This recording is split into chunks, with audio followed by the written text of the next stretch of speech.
Okay, तो अब जो हमने कर्व डिस्कस करनी थी वो थी एओर्टिक वॉल्व की। एओर्टिक वॉल्व की जो कर्व है वो हमारे पास स्टार्ट लेती है 80 मिलीमीटर ऑफ मर्करी से, क्योंकि मैंने आपको बताया था कि जो एओर्टा का जो अपना प्रेशर है वो भी 80 मिलीमीटर ही है। जैसे ही हम 80 मिलीमीटर को अचीव करते हैं और 80 मिलीमीटर ऑफ मर्करी की वजह से एओर्टा का वॉल्व ओपन होता है और ब्लड फ़ौरन से रश करता है एओर्टा की तरफ, तो एओर्टा का जो अपना प्रेशर है वो भी राइज़ करता है। ये आप डॉटेड लाइन जो है देख सकते हैं कि एओर्टा का प्रेशर भी जो है वो राइज़ कर रहा है। फिर क्या होता है कि एओर्टा का वॉल्व जो है वो क्लोज़ हो जाता है। जैसे ही आप दोबारा 100 से नीचे आना शुरू करते हैं तो आहिस्ता-आहिस्ता ये क्लोज़ होना दोबारा शुरू कर देता है। क्योंकि इस वक़्त आपका अपना जो एओर्टा का प्रेशर है वो ज़्यादा हो चुका है और पीछे जो वेंट्रिकल का प्रेशर है वो अब ड्रॉप हो चुका है। अब एओर्टा का बाय डिफ़ॉल्ट जो हो गया है प्रेशर, वो समझें इस वक़्त है 90 और आपके पीछे वेंट्रिकल का पड़ा है वो हो गया 60। अब ज़ाहिर-सी बात है जब पीछे प्रेशर जो है कम है, आगे प्रेशर ज़्यादा है, तो पीछे की डायरेक्शन में जो हमारा वॉल्व है वो क्लोज़ हो जाएगा।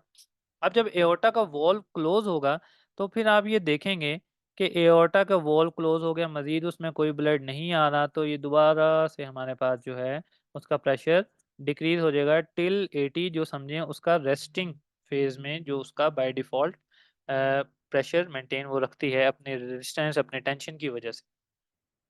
लेकिन इसमें एक पॉइंट जो हमने यहाँ पे देखना है, जो हमने डिस्कस करना है, वो ये है, let me use the marker again. Hmm, okay, ये पॉइंट जो आप देख रहे हैं कि पहले तो प्रेशर कम हुआ, फिर प्रेशर थोड़ा-सा बढ़ गया। अब ये पॉइंट कौन-सा पॉइंट है? ये पॉइंट भी वही पॉइंट है जैसे कि हमने बात की थी इस सी पॉइंट की, कि जैसे ही जो वेंट्रिकल है वो कॉन्ट्रैक्ट करता है, एट्रिया में जो ब्लड है वो थोड़ा-सा वापस की जानिब जाता है।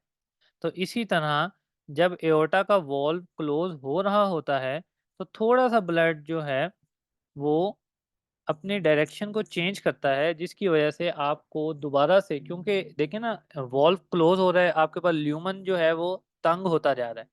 ल्यूमन तंग होने की वजह से ब्लड जो है थोड़ा-सा जब पीछे की जानिब आएगा तो आपको दोबारा से एक प्रेशर राइज़ जो है वो देखने को मिलेगा। इस प्रेशर राइज़ की वजह से जो है हमारे पास ये एक पॉइंट दोबारा से आता है, ठीक है? एओर्टा का एओर्टा की कर्व भी हमने देख ली कि कैसे वो 80 पे स्टार्ट होती है, क्योंकि एओर्टा की वेव 80 पर जो है वो स्टार्ट हुई है, 120 तक ये भी जाती है वेंट्रिकल के साथ-साथ और उसके बाद दोबारा ये ड्रॉप करती है। एक वक़्त आता है दोबारा से प्रेशर नीचे की जानिब जाता है, उसकी वजह भी यही होती है कि आपका एओर्टा का वॉल्व अब क्लोज़ हो चुका है। एओर्टा का वॉल्व क्लोज़ होने की वजह से दोबारा कोई भी आपके पास ब्लड एओर्टा में नहीं आ रहा और वो अपना जो पहले से उसमें ब्लड है उसको आगे पुश कर रहा है, ताकि आपकी सारी बॉडी में जो है ब्लड जो है आ जाए। उसकी वजह से जो हमारे पास है एक डाउनवर्ड कर्व जो है आती है टिल ये पहुंचती है 80 तक और इसी दौरान हमारा वेंट्रिकल दोबारा जो है अचीव कर लेता है 80 को, दोबारा से ये ओपन होता है and the cycle continues again and again and again. ये हमने मैकेनिकल इवेंट्स जो है अच्छे से देख लिए हैं। कल जो है हम इसको एक दफ़ा दोबारा रिवाइज़ करेंगे ताकि आप लोगों को जो है एक दफ़ा दोबारा समझ आ जाए। अब हम थोड़ा-सा इलेक्ट्रिकल इवेंट्स जो हैं उनकी तरफ आते हैं। इलेक्ट्रिकल इवेंट्स का हमने एक अलग से लेक्चर भी रखा है, लेकिन मैं चाहूँगा कि हम जो है यहीं पर इसको थोड़ा-सा रिवाइज़ कर लें अच्छे से, इसको सॉरी डिस्कस कर लें। तो होता क्या है कि आपके पास ईसीजी में एक वेव आती है जिसको हम कहते हैं पी वेव। फिर आपके पास एक कॉम्प्लेक्स आता है जिसको हम कहते हैं क्यूआरएस कॉम्प्लेक्स और फिर आपके पास एक वेव आती है जिसको हम कहते हैं टी वेव। पी वेव ये शो करती है कि आपका जो एट्रिया है उस तक इम्पल्स पहुंच गई है, वो डीपोलराइज हो गया है और अब वो अपने कॉन्ट्रैक्शन स्टार्ट करने वाला है। क्यूआरएस एक बड़ी वेव है और इससे आपको याद रखना है कि एक बड़ी वेव एक बड़े मसल की कॉन्ट्रैक्शन शो कर रही है, यानी कि हमारे पास यहाँ पे क्यूआरएस कॉम्प्लेक्स आ रहा है वेंट्रिकल की कॉन्ट्रैक्शन को शो करने के लिए। यानी कि क्यूआरएस कॉम्प्लेक्स का आने का मतलब ये है कि आपका जो इम्पल्स है वो वेंट्रिकल्स तक पहुंच गया है और अब करीब है कि आपके वेंट्रिकल अपनी कॉन्ट्रैक्शन स्टार्ट कर दें। और हमारे पास टी वेव आती है जब हमारा वेंट्रिकल डीपोलराइज हो रहा होता है।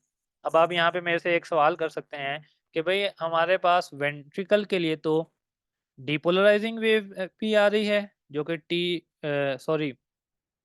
T wave is the repolarising wave, sorry. और क्यूआरएस जो है ये डीपोलराइजिंग वेव है वेंट्रिकल की। आप मेरे से ये पूछ सकते हैं कि क्यूआरएस जो है ये भी वेंट्रिकल का है, टी भी वेंट्रिकल का है, तो एट्रिया के लिए हमारे पास दोनों क्यों नहीं है? एट्रिया के केस में हमारे पास सिर्फ डीपोलराइजिंग की ही क्यों आती है? उसकी वजह ये है कि एट्रिया का जब मसल रीपोलराइज यानी रिलैक्स हो रहा होता है तो सेम टाइम में जो आपका वेंट्रिकल है वो कॉन्ट्रैक्ट यानी कि डीपोलराइज हो रहा होता है।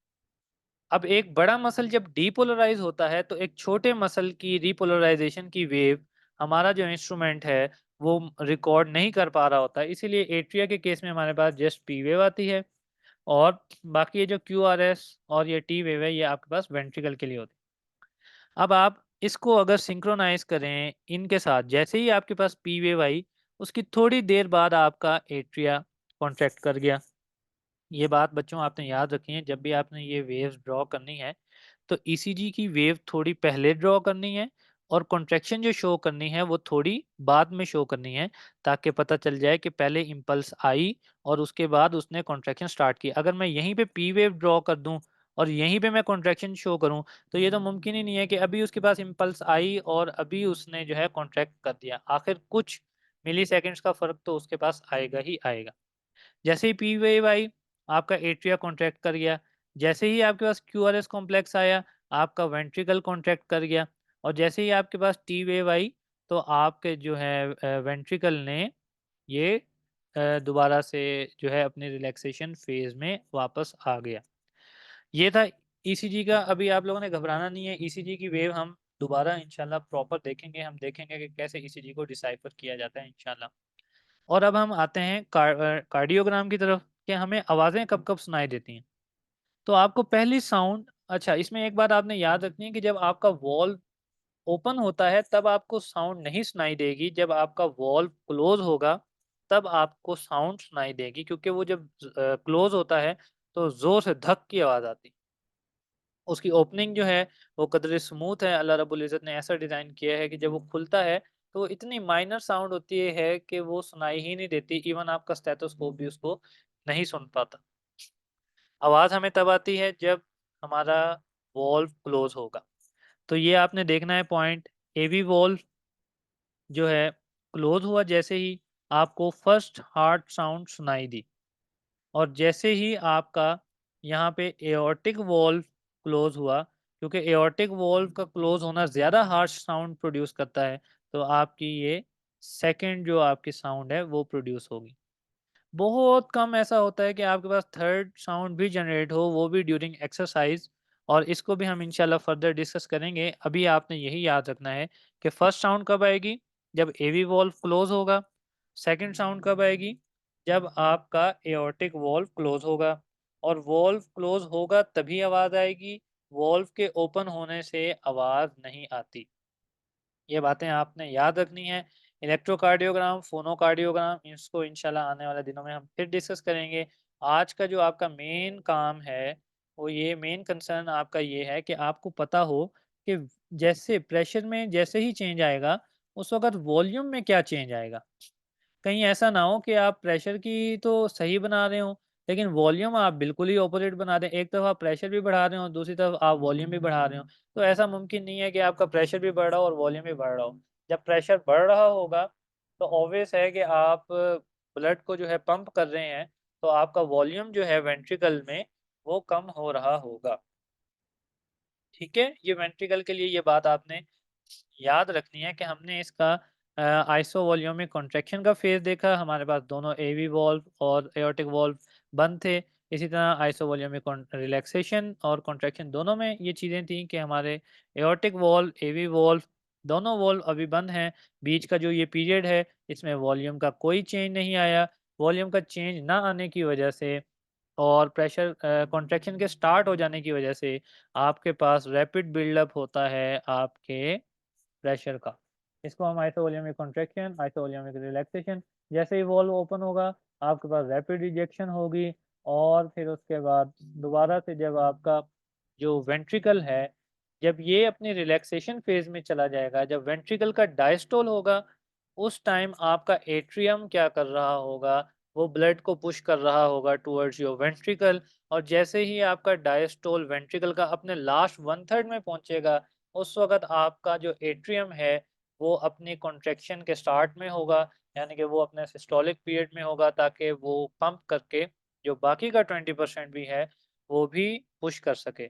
So that was all for today. उम्मीद है आपको समझ आ गई होगी। इंशाल्लाह हम इसको कल फिर रिवाइज़ करेंगे।